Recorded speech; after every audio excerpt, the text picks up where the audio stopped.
ஒரு நாளைக்கு 1500 காய் உரிக்கிறேன். எங்கள் அப்பா பேர் ஜெயக்குமார். മുന്നറിയിലെ ഫാമിംഗ് പണിയിട്ടിരുന്നാണ്. തമിഴ്നാട് കൃഷ്ണഗിരിയിലാണ് നിൽക്കുന്നത്. ഇവിടുത്തെ ഒരു വെറൈറ്റി ഫാർമറിനെ പരിചയപ്പെടാൻ വേണ്ടി വന്നാണ്. എന്നാ പേരെന്നാ? നവീൻ കുമാർ. നവീൻ കുമാർ. എത്ര വർഷമായിട്ട് ഫാമിങ്? 2 years.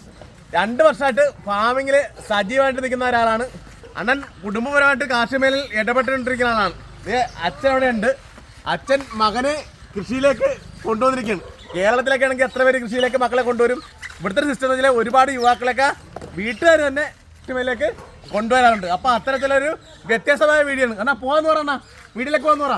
അപ്പൊ അച്ഛൻ 4 ഏക്കറിലെ തെങ്ങ് മാത്രമാണ് ചെയ്യുന്നത്. അപ്പൊ 2 വർഷമായിട്ട് അണ്ണനും കൂടെ കടന്നു വന്നപ്പോൾ മാർക്കറ്റിങ്ങിന് പ്രാധാന്യം കൊടുത്ത് തൊട്ടടുത്ത കർഷകരുടെ ഇവിടെയൊക്കെ ഉൽപ്പന്നങ്ങളൊക്കെ എടുത്തുകൊണ്ട് ഇവർ നല്ല രീതിയിൽ മാർക്കറ്റിംഗ് കൂടെ ചെയ്തിരിക്കുന്നു. അപ്പൊ ചെറുപ്പക്കാരൊക്കെ കൃഷിയിലേക്ക് കടന്നു വരുമ്പോൾ വ്യത്യസ്തം മനസ്സിലായ ഇവർ മാർക്കറ്റിംഗോടെ ഇമ്പോർട്ടൻസ് കൊടുക്കുമ്പോൾ കൃഷി വലിയ ലാഭകരമായിട്ട് പോയിക്കൊണ്ടിരിക്കുകയാണ് ചെയ്യുന്നത്. பார்த்தீங்கன்னா இதெல்லாம் தேங்காய் வந்து 22 ரூபா ஆகுது சார். இது வந்து எல்லாம் பெங்களூர் போகுது. இதெல்லாம் பெங்களூர், சென்னை எல்லா இடத்துக்கும் போகுது. அவங்களாம் லேபர்ஸ், அவங்களுக்கெல்லாம் ஒரு காய்க்கு 2 ரூபா. அப்புறம் இதெல்லாம் 2 rupees லோடெல்லாம் ஆகுது. ரெகுலராக பண்ணிகிட்ருக்கோம். நாங்கள் இப்போ தேங்காய் மட்டும் பண்ணிகிட்ருக்கோம். இளநீர் பண்ணல. இளநீர் வந்து வேறு ஆளும் பண்ணுறாங்க. நம்ம எப்போவும் 2 இயர்ஸாக இதை தான் பண்ணிகிட்ருக்கோம். சார் நம்மளுது 4 ஏக்கராக இருக்குது சார் தேங்காய் மரம். 1 ஏக்கருக்கு 70 மரம் இருக்குது. 15 மீட்டருக்கு ஒரு இடத்துல மரம், ஒரு ஏக்கருக்கு 70 மரம், மொத்தம் 280 மரம் இருக்குது. இது தேங்காய் 3 months ஒன் சேமு ஹார்வெஸ்ட் பண்ணுவோம். மொத்தம் இது 15 years ஓல்டு. இதெல்லாம் ஒரு மரத்துக்கு 35 ரூபா லேபர் ஆகுது சார். மொத்தம் எல்லாம் 15 years. இந்த ஆர்கானிக் முறையில் தான் இதுக்கெல்லாம் இது கொடுத்துட்ருக்கோம். இந்த கவு வேஸ்ட்டு அதெல்லாம் கொடுத்துட்ருக்கோம். ஸோ கொஞ்சம் டிமாண்டாக இருக்குது. ഇതൊക്കെ ചെറുപ്രായത്തിലെ കേരളത്തിലെ ഒട്ടുമിക്ക വീടുകൾ നടന്നിട്ടിരിക്കുന്ന സമ്പ്രദായമാണ് ഇത് കേട്ടാ.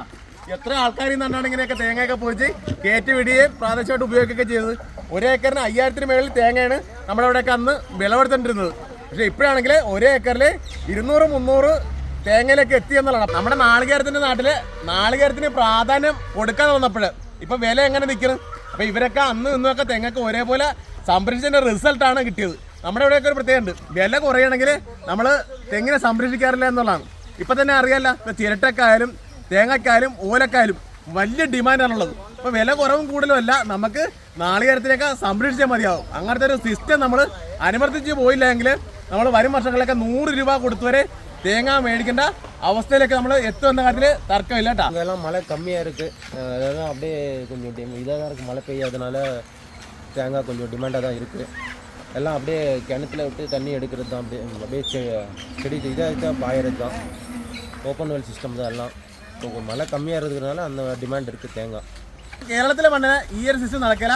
അവിടെ എപ്പോഴും ഇറിഗേഷൻ മെത്തേഡായിരിക്കും ഏറ്റവും ലാഭകരമായിട്ട് തെങ്ങ് കൃഷി ചെയ്യാൻ പറ്റുന്നത് കേട്ടോ. കേട്ടാ ഇവിടെയൊക്കെ ഈ മണ്ണിന്റെ ഘടനക്ക് അനുസരിച്ചാണ് ഇവർ ഇത്തരം രീതികൾ അനുവർത്തിക്കുന്നത്. ഇത്ര രീതി നോക്കിയേ കണ്ടാ. ഇടവിലായിട്ട് ഇവർ ഇവിടെ ചോളം കൃഷി ചെയ്തിട്ടുണ്ട്. തെങ്ങിൽ നിന്ന് മാത്രമുള്ളൊരു വരുമാനം അല്ല ഇവർ ഉദ്ദേശിക്കുന്നത്. ഇപ്പോൾ ഓലയൊക്കെ പ്രധാനമായിട്ട് ഇവർ പൊതുവായിട്ട് തന്നെ ഇടുന്നൊരു സിസ്റ്റമാണുള്ളത്. നമ്മൾ തന്നെ ഇവിടെയൊക്കെ എല്ലാ വീട്ടിലും മാടുണ്ടാവും.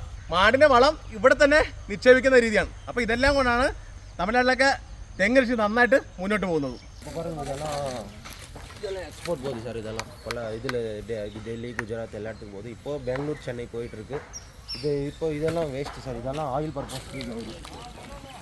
Coconut oil, coconut oil purchase இதாக யூஸ் ஆகுது சார். இதெல்லாம் 6 months ஆகணும் சார். இதெல்லாம் இதாகிறது 6 months ஆன பின்னாடி நம்ம ഗ്രൈൻഡ് பண்ணிவிட்டு அப்புறம் യൂസ് பண்ணிக்கலாம். പ്യൂർ, നല്ല പ്യൂറാக இருக்கும். നമ്മുടെയൊക്കെ എലിയാണ് കയറി തുളക്കണമെങ്കിൽ ഇവിടെയൊക്കെ കുരങ്ങിൻ്റെ ശല്യം ഭയങ്കരമായിട്ടുണ്ട്. അല്ല അപ്പോൾ എല്ലായിടത്തും പ്രതിസന്ധികളുണ്ട്. ഇവരിവിടെ അതിജീവിച്ചാണ് കൃഷി എല്ലാം ചെയ്തു പോകുന്നത് കേട്ടോ. വല്ലതും ഉണ്ടോ സബ്സിഡി? സബ്സിഡി ഇല്ല. എന്നാ ഉള്ളത് പിന്നെ? ഫ്രീ കറണ്ട് தான். ഫ്രീ കറണ്ട് വെള്ളം எனி டைம் ஃப்ரீ. ஓ. எங்கள் அப்பா பேர் ஜெயக்குமார்.